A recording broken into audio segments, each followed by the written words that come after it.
और हमारे साथ इस वक्त शौकत अली साहब मौजूद हैं। एआईएमआईएम के उत्तर प्रदेश के अध्यक्ष हैं। शौकत अली साहब, आपका स्वागत है, खैर मुकद्दम है एबीपी गंगा पर। शौकत अली साहब, क्या कहना है आपका? क्या आपको लगता है कि उत्तर प्रदेश में एआईएमआईएम की जो दस्तक है, ये दस्तक सिर्फ दस्तक नहीं रह जाएगी, सीटों में भी तब्दील होगी? क्या आपको लगता है ऐसा?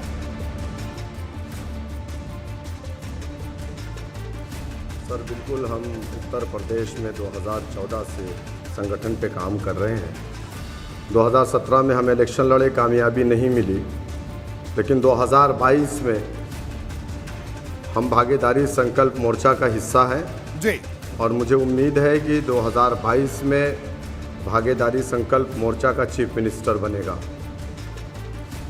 जी, तो शौकत अली साहब, आप ये बताइए कि उत्तर प्रदेश के अगर सियासी माहौल को देखें, देखिए मुस्लिम वोट बैंक की अगर बात करें, बसपा है, सपा है, तो आपको क्या लगता है कि उत्तर प्रदेश का मुसलमान असदुद्दीन ओवैसी या एआईएमआईएम पर क्यों भरोसा करे?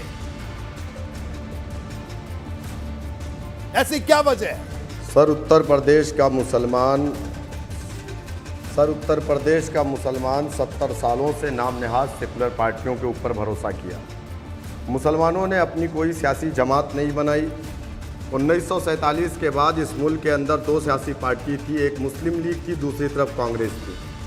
मुसलमानों ने मुस्लिम लीग को अपनी पार्टी नहीं माना, मुसलमानों ने कांग्रेस पार्टी को अपनी पार्टी माना, लेकिन कांग्रेस पार्टी ने मुसलमानों को धोखे के अलावा कुछ नहीं दिया। धोखे दिए, दंगे दिए, बाबरी मस्जिद की शहादत दी।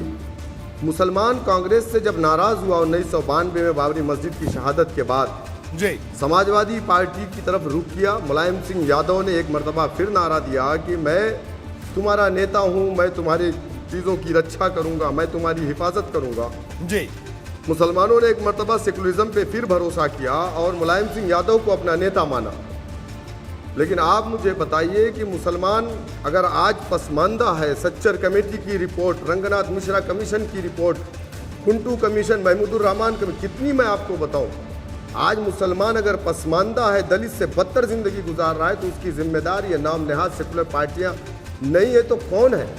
जी, आप बताइए मुझे कि उत्तर प्रदेश के अंदर मुसलमानों को आतंकवाद के झूठे मुकदमे में किसकी सरकार में फंसाया गया? आप बताइए कि उत्तर प्रदेश में 2012 के अपने मैनिफेस्टो में समाजवादी पार्टी ने क्या कहा था कि हम मुसलमानों की रक्षा करेंगे, हम मुसलमानों को रिजर्वेशन देंगे, हम मुस्लिम इलाकों में स्कूल खोलेंगे, हम मुसलमानों को, बुनकरों को, जिस तरीके से किसानों को बिजली मुफ्त दी जाती है, इनको बिजली मुफ्त देंगे।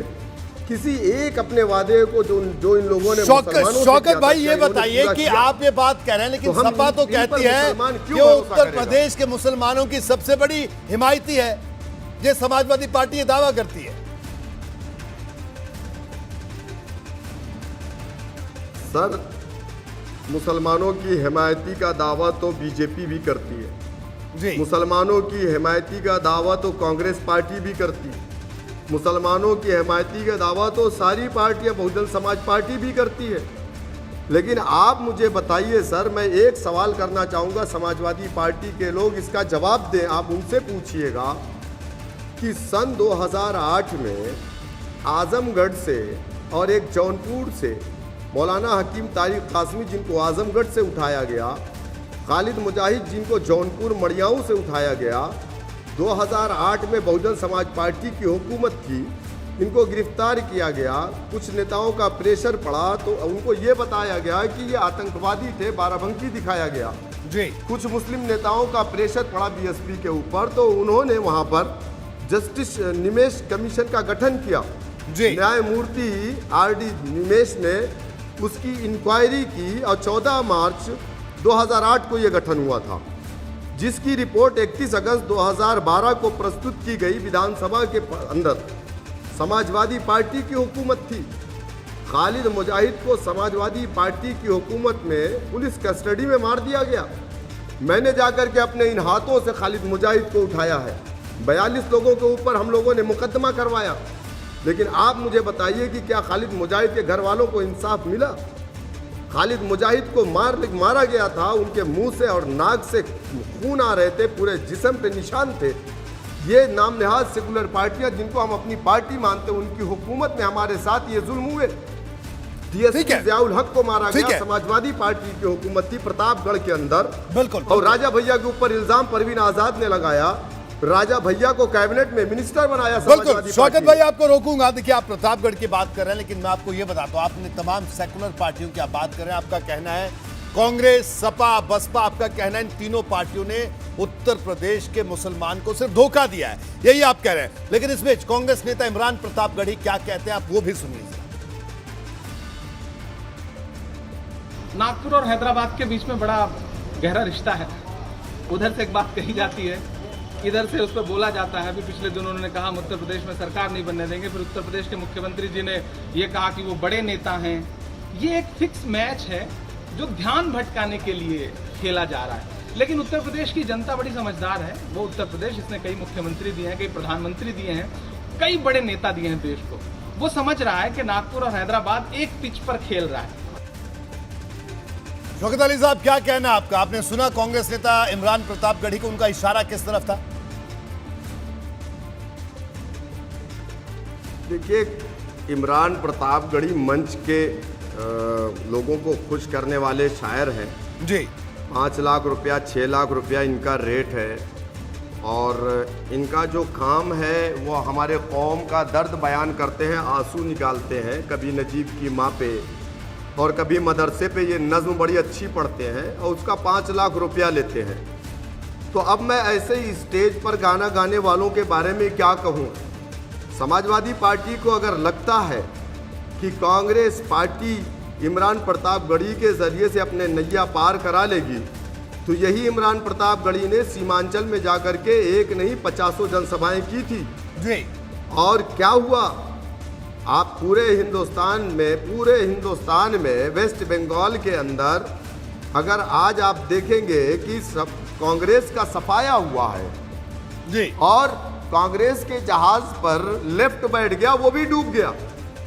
2019 के इलेक्शन में सपा बसपा के अलायंस में कांग्रेस ने अकेले इलेक्शन लड़ करके उत्तर प्रदेश में बीजेपी को फायदा पहुंचाया है, और कांग्रेस के 100 एमपी इस वक्त बीजेपी के एमपी है। मैं नाम लेकर के बता सकता हूं। ठीक है। शौकत भाई एक बात बताइए, शौकत भाई एक बात बताइए, लोग हैं शौकत भाई एक बात, कांग्रेस के दिग्विजय सिंह, कांग्रेस के दिग्विजय सिंह इनके बड़े नेता हैं। वो चीफ मिनिस्टर भी रहे मध्य प्रदेश के, और एक आतंकवादी के सामने चुनाव हार जाते हैं। कांग्रेसी अगर शादी नहीं करता उसके जिम्मेदार हम हैं, इमरान प्रतापगढ़ी शादी नहीं करता उसके जिम्मेदार हम हैं, राहुल गांधी शादी नहीं करता उसके जिम्मेदार हम हैं, इनको बच्चे पैदा ना हो उसके जिम्मेदार हम हैं। इल्जाम है ये लगाएं, नाच न जाने आंगन टेढ़ा। पर ये बताइए कि एक इल्जाम क्यों लगाते हैं सब लोग आप पर? क्या कांग्रेस की बात है, सपा बसपा की बात है कि आप चुनाव लड़ते हैं तो भाजपा को फायदा होगा, भाजपा को फायदा होने के लिए आप लोग चुनाव लड़ रहे हैं, इस पर क्या कहना है आपका? 2019 के इलेक्शन में सर हम हिंदुस्तान की 3 सीटों पे चुनाव लड़े थे जी। बिहार के अंदर किशनगंज में, जहां पे वहां के हमारे प्रदेश अध्यक्ष जनाब अख्तरुल ईमान साहब लड़े थे। 3 लाख से ज़्यादा हमको वहां वोट हासिल हुआ था। वहां पे कांग्रेस जीती है, पूरे बिहार में कोई सीट कांग्रेस नहीं जीती है जी। दूसरी सीट औरंगाबाद, जहां पर 25 साल के बाद हमने उस सीट को शिवसेना से छीना है। तीसरी सीट हैदराबाद, जहां से हमारे राष्ट्रीय अध्यक्ष जी जीत करके आए 2,14,000 वोट से। अब इमरान प्रतापगढ़ी से ये पूछिएगा, या कांग्रेस समाजवादी के सेकुलर चपरासियों से आप ये पूछिएगा कि हम अगर 3 सीटों पर लड़े जहां बीजेपी एक पर भी नहीं जीती, बाकी पर अगर उत्तर प्रदेश में 61 सीटों पे बीजेपी जीती, तो उसको किसने फायदा पहुंचाया? हम तो एक भी नहीं लड़े। अगर हरियाणा में बीजेपी की सरकार है, हम तो नहीं लड़े।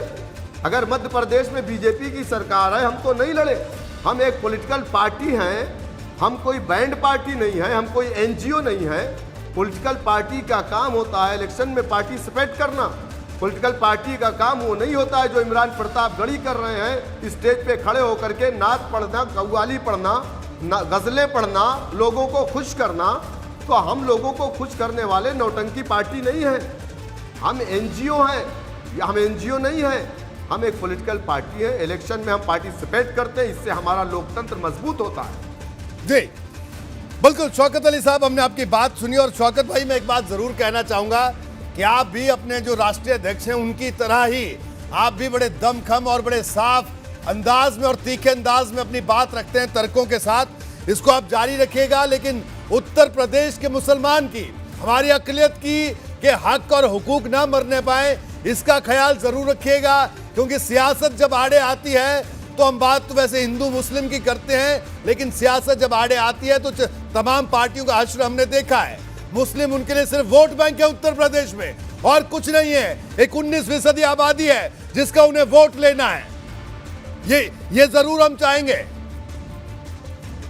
आखिर जी, सपा बसपा दोनों ने कांग्रेस ने, तीनों इन नाम नहाज सेकुलर पार्टियों ने मुसलमानों को डिस्पोजल गिलास की तरह सिर्फ इस्तेमाल किया है। और जब कुछ देने की बात आई, जो भी भर्तियां निकली उसमें यादव जी आते हैं, उसमें दलित का बेटा आता। अच्छी बात है, अच्छी बात है, आना चाहिए जो पसमानदा है। लेकिन मुसलमान क्या है, तुम्हारा इस्तेमाल करने वाली चीज तो नहीं है ना जी। हम कहाँ हैं सरकारी नौकरियों में? हमारा लिटरेसी रेट उत्तर प्रदेश में क्या है, आप बताइए मुझे। कौन है जिम्मेदार? वैसी साहब जिम्मेदार हैं। 34% सरकारी नौकरियों से 1% भी नहीं है। कौन जिम्मेदार है? क्या कांग्रेस पार्टी जिम्मेदार नहीं है? क्या हाशिमपुरा कांग्रेस के जमाने में नहीं हुआ? क्या मुरादाबाद कांग्रेस के जमाने में नहीं हुआ? क्या बाबरी मस्जिद की शहादत कांग्रेस के जमाने में नहीं हुई? क्या भागलपुर का फसाद कांग्रेस के जमाने में नहीं हुआ? हमको इल्जाम देने वाले अपने गिरेबान में झांक करके देखें कि उन्होंने क्या किया है। आज अगर बीजेपी हुकूमत में है तो ये बीजेपी की कामयाबी नहीं है, बल्कि कांग्रेस की नाकामी है। बिल्कुल, तो ये आपका कहना कांग्रेस की नाकामी है। शौकत अली साहब, आपका बहुत बहुत शुक्रिया एबीपी गंगा से जुड़ने के लिए।